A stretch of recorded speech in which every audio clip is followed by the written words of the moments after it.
Bueno, ¿cómo viene la lucha contra la pandemia? ¿Cómo se está evaluando desde el gobierno?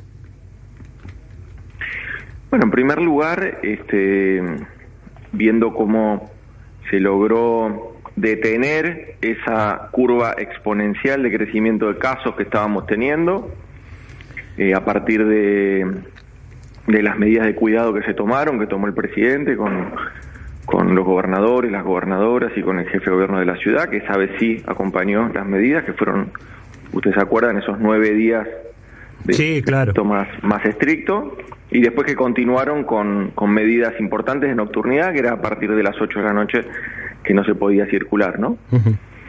Claro, el tema era parar un poco esa segunda ola, que en realidad fue muy fuerte, Santiago, ¿no? No, fue muy fuerte, tocamos casi los 40.000 casos, y eso hoy estás en 21.000, que todavía sigue siendo muy alto. Por eso yo creo que nosotros tenemos que ser conscientes de esto, porque si no me parece que damos un mensaje equivocado. Acá todavía sigue con mucha incidencia la cantidad de casos que hay, se siguen acumulando la cantidad de contagios que se vienen acumulando en las cifras diarias, y eso ni más ni menos termina repercutiendo en el estrés en el sistema de salud, con la ocupación de las unidades de terapia intensiva. Nosotros en este momento tenemos más de 7.500 personas internadas en terapia intensiva en todo el país, así que, es decir, me parece que es importante reconocer que del esfuerzo de toda la comunidad, de toda la ciudadanía, se logró bajar esa curva de contagio. Ahora, los casos siguen siendo muy altos y hay que seguir bajándolos mientras le damos tiempo a la campaña de vacunación para que avance. Nosotros tenemos una buena cobertura en los mayores de 60 años, el 85% de mayores de 60 años ya han recibido al menos una dosis. Es altísimo el número ese, no sé en el resto del mundo, ¿no? Pero pues yo estaba viendo en Estados Unidos, por ejemplo, es del 50%, ¿no? Que es un ejemplo en vacunación. Acá es muy alto el nivel. Es muy alto, y es cierto también que producto de que tenemos una tradición en el calendario de vacunación muy fuerte. Claro.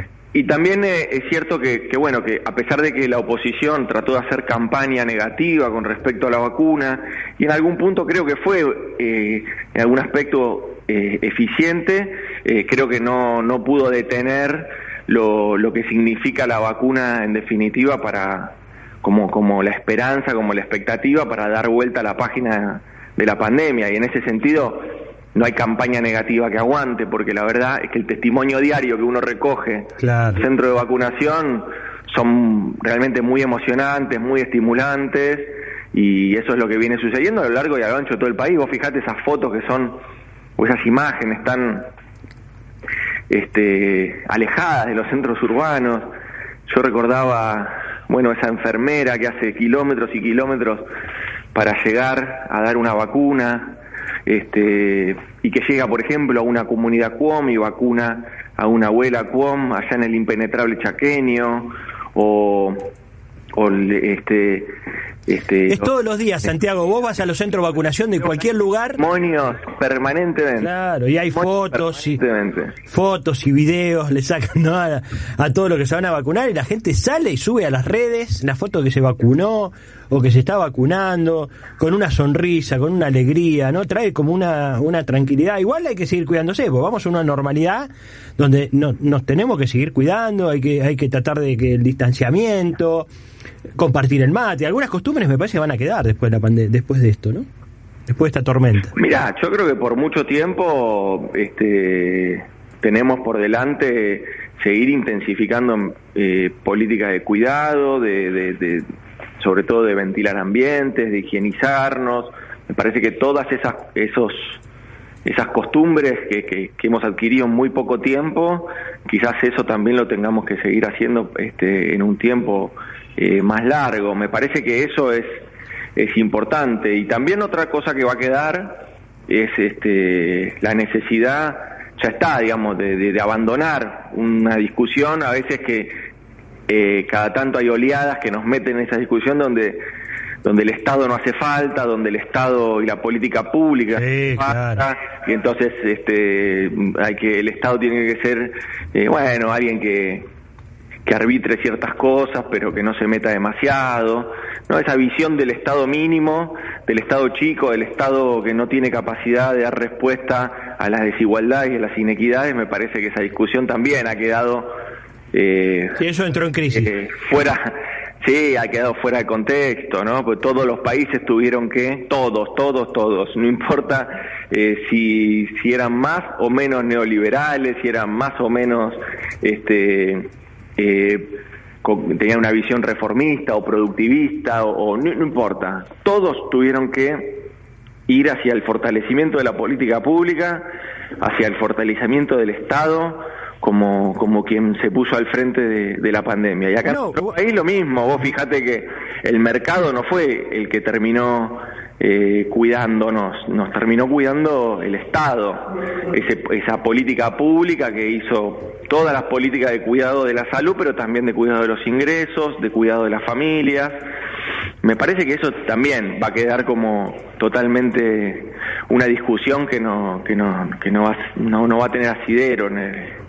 Vos sabés que me abrís paso, te traslado un poquito de la pandemia hacia la economía, sin olvidarnos que hay una pandemia, porque me parece que una de las grandes estrategias de la oposición y de los medios fue escindir que había una pandemia para hablar de economía, ¿no? Como si fuera lo mismo una economía cuando tenés que tomar determinadas restricciones, producto de la lucha contra la pandemia con una economía normal. Y lo segundo también era escindirlo de la herencia, ¿no? De qué gobierno y con qué deuda y qué economía tomó el gobierno de Alberto y Cristina, ¿no?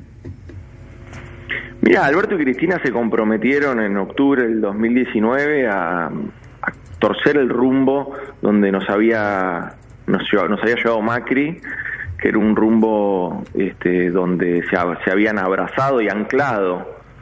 Ese gobierno se había anclado a un modelo de especulación financiera, a un modelo de alta financiarización de la economía, donde la actividad productiva era una actividad que debía reconvertirse y tenía que ir hacia otro modelo de país, donde lamentablemente en ese modelo de país sobraban argentinos y argentinas. Ese fue el rumbo que tuercen Alberto y Cristina a partir del voto popular, y a partir de allí se empieza a llevar adelante, a desplegar una agenda que va en la dirección totalmente opuesta, que va en la dirección de la construcción de un modelo de país que se basa en la producción y el empleo, en la producción y en el trabajo, y a partir de ese trabajo ir reduciendo la pobreza y reduciendo todas las brechas de desigualdad que estamos teniendo, ¿no? Entonces, eso fue el compromiso de cambio de prioridades. Y bueno, naturalmente, sí, venías de 2 años muy duros, 2018-2019, 2 años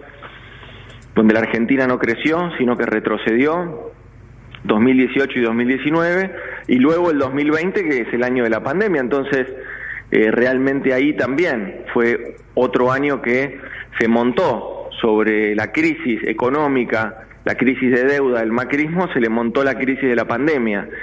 Y de 18 meses que llevamos de gestión ahora, 15 fueron en pandemia.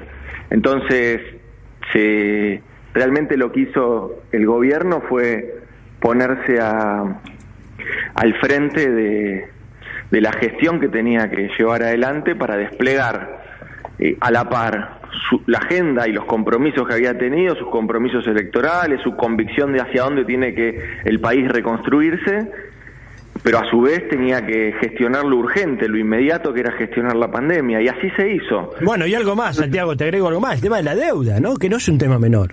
Cualquiera de nosotros sabe que si uno tiene una deuda muy grande, en una empresa o a nivel familiar, eso te influye en todo la gestión que tenés. Y acá había un tema que es central, que es el tema de la deuda, gigante, ¿no? No, absolutamente. Y vos fíjate ahí que todas las cosas están conectadas, todas las medidas están conectadas en un mismo horizonte de gestión. Nosotros ahora estamos viendo cómo se han reactivado obras públicas. Hoy hay más de 1.500 obras reactivadas y llevándose adelante en todo el territorio nacional. 1.500 obras públicas. Es impresionante, claro. Importantes. Cuando llegamos había 250 obras, de las cuales, de esas 250, el 60% estaban paradas. Digo, para tener una dimensión de lo que era el 2019 y de lo que es hoy, a pesar de la pandemia. Que a pesar de la pandemia nosotros no interrumpimos el compromiso que hemos tenido. A pesar de la pandemia nosotros en ningún momento interrumpimos este compromiso que tuvieron Alberto y Cristina, que fue reconstruir la Argentina, pero empezando por los últimos para llegar a todos.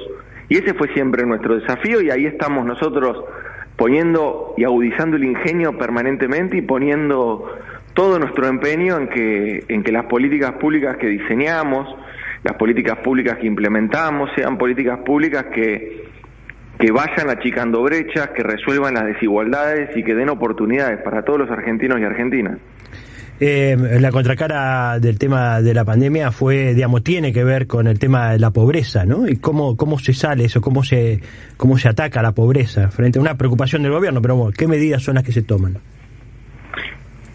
Mirá, lo primero era esto, y el trabajo, y sí. Por eso lo primero era obra pública, empleo, y es recuperar el trabajo, apalancar la construcción a partir de la inversión que se hace en obra pública. Y sabes una cosa, mirá, nosotros pudimos este año estar duplicando el presupuesto de obra pública e infraestructura, aumentamos el presupuesto de salud, aumentamos el presupuesto de ciencia y tecnología, es decir, toda la inversión que se está haciendo ahora en obra pública, cuando yo te comentaba lo de las 1.500 obras, esos son decisiones políticas, y esto hay que explicarlo bien. Uh-huh.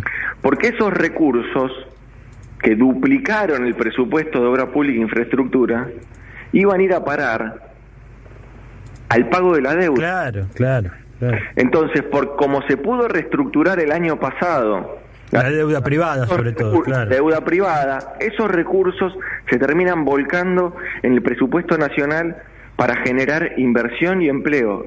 Y de eso se trata. ¿Cómo pensamos nosotros resolver, ir reduciendo la pobreza gradualmente, sin falsas promesas? Ya estuvieron los que hicieron falsas promesas, hicieron campaña con esto. Vos sabés que te iba a preguntar justamente de eso, ¿no? El tema, estuviste en un programa creo que de la TV pública esta semana, y cuando te preguntaron por Macri, ponía una foto y tenías que decir una palabra, ¿no? Te la ponen como difícil. Dijiste inútil. ¿Por qué?